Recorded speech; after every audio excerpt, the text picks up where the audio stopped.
Hey guys, ఎలా ఉన్నారు అందరూ? Hope you are doing good. As యూజువల్గా ఒక ఇంపార్టెంట్ అండ్ ఇంట్రెస్టింగ్ టాపిక్, అదే స్లీప్ పెరాలసిస్. చాలామంది దీన్ని దెయ్యం పట్టింది అనుకుంటారు, కానీ కానే కాదు. లైఫ్లో 1 or 2 times చాలా వరకు అందరూ ఫేస్ చేసే ఇష్యూనే ఇది. మీరు కూడా ఫేస్ చేశారా? కింద కామెంట్ సెక్షన్లో చెప్పడం మాత్రం మర్చిపోకండి. దీని గురించి పూర్తిగా తెలుసుకోవాలనుకుంటే వీడియో చివరి వరకు స్కిప్ చేయకుండా చూసేసేయండి. ఇది చాలా వరకు REM స్లీప్లోనే జరుగుతుంది. అంటే దీన్ని ర్యాపిడ్ ఐ మూమెంట్ అంటారు. అది డీప్ స్లీప్ కాదు, అలానే మెలకువ కూడా కాదు. దీంట్లో ఉండే సిమ్టమ్స్ ఏంటంటే బాడీ కదపాలనుకున్నా కూడా కదపలేరు.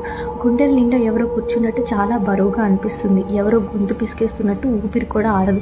మాట్లాడాలనుకున్నా మాట్లాడలేరు, కళ్ళు తెరవాలనుకున్నా తెరవలేరు. అలాగే హెల్యూసినేషన్స్, చుట్టూ ఏదో పారానార్మల్ యాక్టివిటీ జరుగుతున్నట్టు, లైక్ ఏదో దెయ్యాలు తిరుగుతున్నట్టు ఫీల్ అవుతూ ఉంటారనమాట.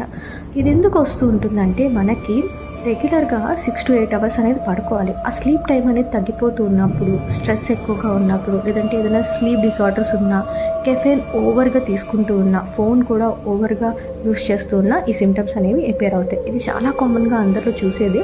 బట్ మీకు 1 or 2 times మించి ఎక్కువగా ఈ స్లీప్ పెరాలసిస్కి గురవుతున్నారంటే దీనికి ట్రీట్మెంట్ అనేది అవసరం. హోమియోలో దీనికి చాలా మంచి ట్రీట్మెంట్ ఉంది. మీకు ఎవరికైనా ఇలాంటి సఫరింగ్స్ ఉండి దీనికి ట్రీట్మెంట్ కావాలనుకుంటే నాకు పర్సనల్గా మెసేజ్ చేయండి. మనకి voice call and video call facility అవైలబుల్గా ఉంది. All over India courier service కూడా అవైలబుల్గా ఉంది. మెడిసిన్స్ అనేవి మీకు 1 to 2 daysలోనే చేతికి వచ్చేస్తాయి. Okay, thank you. అలాగే నెక్స్ట్ ఏ టాపిక్ గురించి తెలుసుకోవాలనుకుంటున్నారో కూడా కింద కామెంట్ సెక్షన్లో చెప్పండి.